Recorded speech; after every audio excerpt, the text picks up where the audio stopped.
Chapter 1. The Great Extra.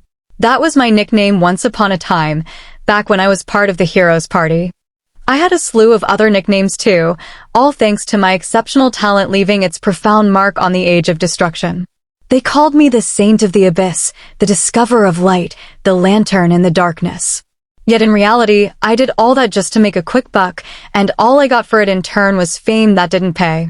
I coughed, blood splattering from my mouth as my impoverished past flashed before my eyes. 20 years of age was all I had to my name when I escaped from my dysfunctional family. While I toiled and barely scraped by to survive the backstreets, my mind was fixed on dreams of success. But then, the Demon King of Carnage from the Magic Empire invaded the Dominion of Light, signaling the start of the Great War. This is my once-in-a-lifetime opportunity, I'd thought at the time. I'll make my mark through great feats, and when the war ends, I'll be entitled to unimaginable wealth and glory. Spurred on by naive determination, I tackled numerous challenges, accomplishing countless tasks along the way until eventually, I managed to join the Heroes Party. However, it was all in vain. The Heroes Party was defeated in the end, and the Magic Empire, led by the Demon King, obliterated the Dominion of Light. What the hell? If I'd known it would turn out like this, I wouldn't have even bothered. At the very least, I wouldn't have gotten involved with the Heroes Party. But regret always comes too late. So, this is how it ends. In my final moments, a chorus of voices saw me off. The flashbacks made me grind my teeth. The first voice was of the hero Evan. Chris, it should have been you, not me, who became the hero. Then came the Archmage Rania, standing beside him with a wry smile. I could picture her concurring nod even now. You're right. If Chris had just focused on mastering swordsmanship and magic instead of juggling all those other random skills, things wouldn't have ended this way. Such were the constant complaints of the Heroes Party. My impressive achievements during the Age of Destruction were due to my exceptional talent, a talent that enabled me to learn anything instantly and excel in it. The unique ability allowed me to acquire a variety of skills and assume many distinct roles, from becoming a divine doctor to a guide who could look 1,000 miles ahead to even a master craftsman. However, regrettably, I never learned the sword or the art of magic. Though, I did manage to get pretty far by just tagging along with them. For Star, that was the level I ultimately reached, just by watching the Heroes Party. To put it into perspective, reaching 4-star prime class was an accomplishment that the talentless could never hope to achieve in their lifetime. Yet without any formal training or practice, I had simply observed and come to attain it, and in both swordsmanship and magic too. I had joined the Heroes Party less than 3 years prior, one day late in the Age of Destruction, which meant that my accomplishment was undeniably extraordinary. It was no wonder, then, that the party couldn't help their collective agreement. Chris should have focused on mastering swordsmanship and magic, not those other, unnecessary skills. They genuinely believed that had I put my all into my mastery of said arts, the war would have taken a different turn entirely. Perhaps I might have reached 10-star, they reasoned, surpassing even the hero and demon king in their 9-star level. The party had even gone so far as to say something ridiculous. If only we could turn back time, we would have made you the hero. My face twisted at the thought of it. Me, the hero? No, thanks. This life had been tiresome enough.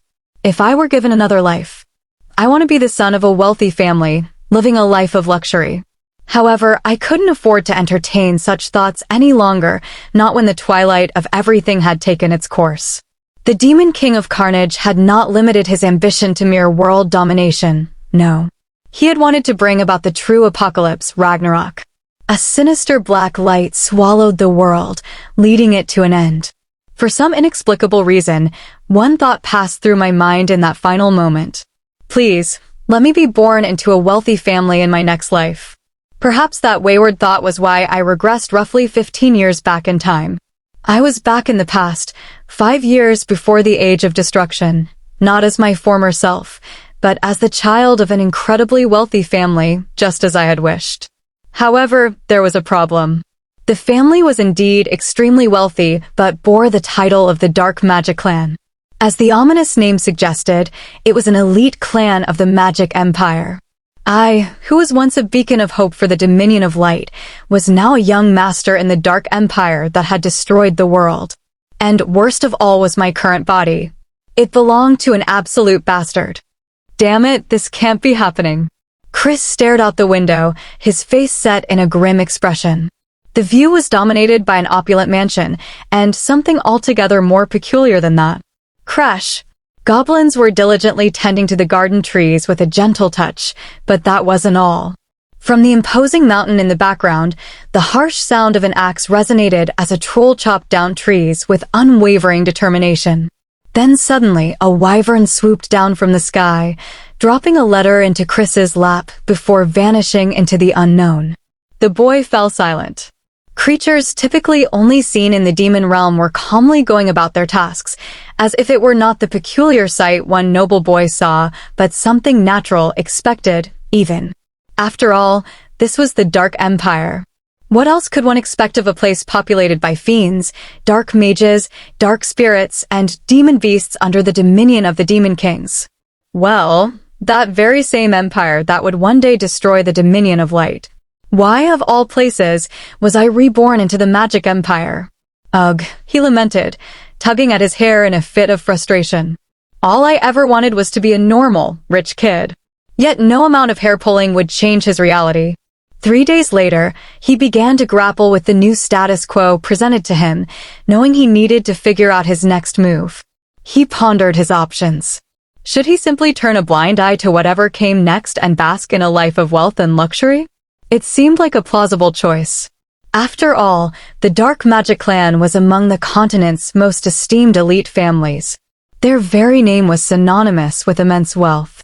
However, arg! I can't stand the thought of that.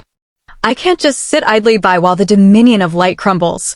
If that happens, I won't be safe either. Chris had good reason to be wary. Who would have thought the Demon King of Carnage was such a lunatic? In the beginning, no one much concerned themselves when the Magic Empire invaded the Dominion of Light. The Magic Empire from the Dominion of Darkness clashing with the Crusade Alliance from the Dominion of Light had long since become the usual fare. However, as the Great War approached its climax, the true intention of the Demon King of Carnage was exposed, and he certainly wasn't aiming for something so measly as conquering the Dominion of Light. Ragnarok. His goal was the obliteration of the entire world. By the time everyone realized what was happening, the Demon King of Carnage had become an unstoppable force. He slaughtered every human from the conquered camps, using them as sacrifices to initiate Ragnarok, to obliterate not just the Dominion of Light, but the entire world. If Chris didn't step in, he too would die once the world ended. He bit his lip in frustration. Damn it. I have to stop him. The problem is, I've regressed into the Magic Empire. I need to figure out how to save the world as a fiend of all things. Arg! It would have been far more convenient if he had been reborn as a citizen of the Dominion of Light. Instead, now, he was a fiend. He couldn't imagine a worse boat to be in. Given the circumstances, there's only one way. The thought of it had him gritting his teeth. I need to ascend to the top of the Magic Empire. Merely stopping the Demon King of Carnage wasn't going to be enough. Although he was the primary instigator, the Demon King wasn't the only one who wanted to bring about the apocalypse. Numerous followers had shared his vision. I need to reach the top of the Magic Empire and gain the power to stop them. I have to become the highest-ranking Demon King. Chris laid out the details of his plan in his mind. First, I'll seize control of my clan, the Dark Magic Clan. Then, I'll ascend to become the highest-ranking Demon King and rule over the Magic Empire. It helped that his plan's success would be enormously beneficial to him. Despite the dire situation, he couldn't help but cling to his personal ambitions. The Magic Empire was universally acknowledged as the most powerful nation on the continent. By becoming the Demon King of such a nation and rising to the top of its ranks, he would be privileged with wealth beyond all imagination. Chris steeled his resolve. Fine.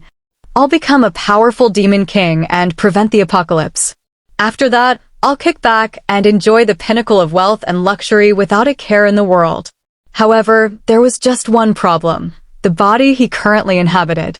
His social standing was no barrier. He was part of the Dark Magic clan, after all, a distinguished lineage within the Magic Empire, and one that placed him near the heart of the Magic Empire. The real crux of the matter was that the original occupant was a bastard. Not just any bastard, but a bastard among bastards. Yes, the original occupant had a reputation for being a good-for-nothing so infamous that the news of it had reached even the Dominion of Light. And that was before mentioning the gruesome end he would eventually meet. What a good-for-nothing dish-a-bag.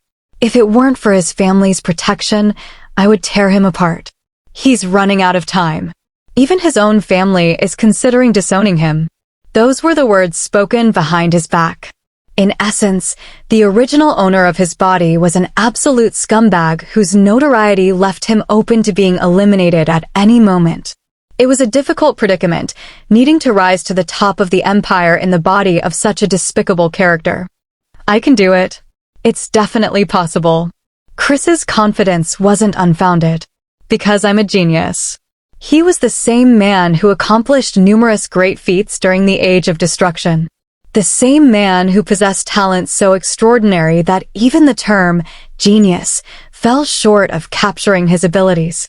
So he knew he could do it. Let's get started.